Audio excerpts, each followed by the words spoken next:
But now China does have an organ distribution system, and there are actually, I mean, it's kind of gruesome, but you can see this, that there's actually lanes in some airports in Xinjiang that are dedicated to, and it's written on the floor, giving priority to people who are moving organs out of Xinjiang.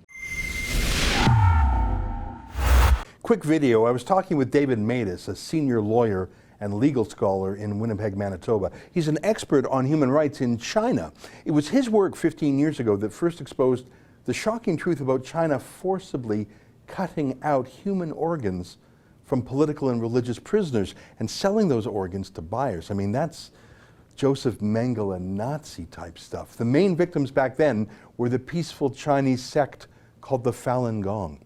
So I was talking with Professor Matus about something else, and the subject of China's new persecution of minorities came up: the forcible internment of more than 1 million people from an ethnic group called Uyghurs. They're Chinese Muslims, mainly in a province called Xinjiang. I've actually had the pleasure of visiting Xinjiang, and by my own observations, I found it a very peaceful and moderate place. I didn't see any burqas or hijabs. The mosques were very low-key and beautiful, frankly. I think they were that way because they weren't radicalized by Saudi or Iranian money or activists. It was actually my favorite place in all of China. And it's startling to see Chinese-looking people, but with blue eyes. I liked it there. And then Professor Matus said this. Changes in technology now.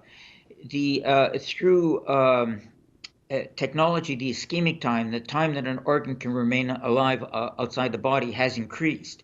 And so it's possible to transship organs out of Xinjiang, where the Uyghurs are, and transplant somebody elsewhere in China, which technically wasn't as easy in the early days. As well, when we did our work, China didn't have an organ distribution system, and all organs were being sourced locally, and the Falun Gong were everywhere, and the Uyghurs weren't.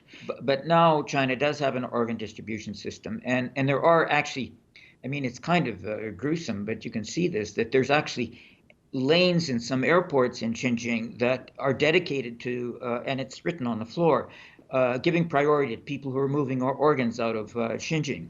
As well, there's a lot of Uyghurs that are being moved out of Xinjiang themselves, young candidates for organ sourcing to different parts of China. So yes, there's I would say it's not a new phenomenon, the sourcing from Uyghurs, but the numbers are much greater now in sourcing from Uyghurs than they were.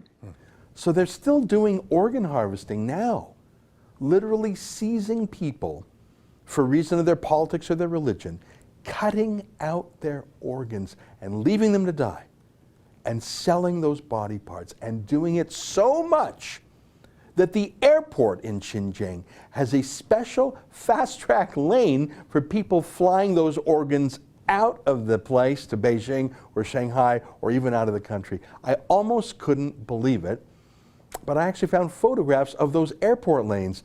In Chinese, it says special passengers, human organ exportation lane. Oh my God, that is happening in the world in the year 2020.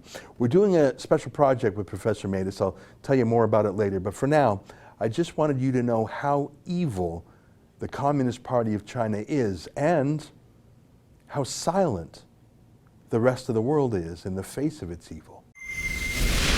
I wrote a book called China Virus, where I talk about the real virus in China, the Communist Party and their authoritarian regime. You can buy that book at chinavirus.com to learn the other side of the story.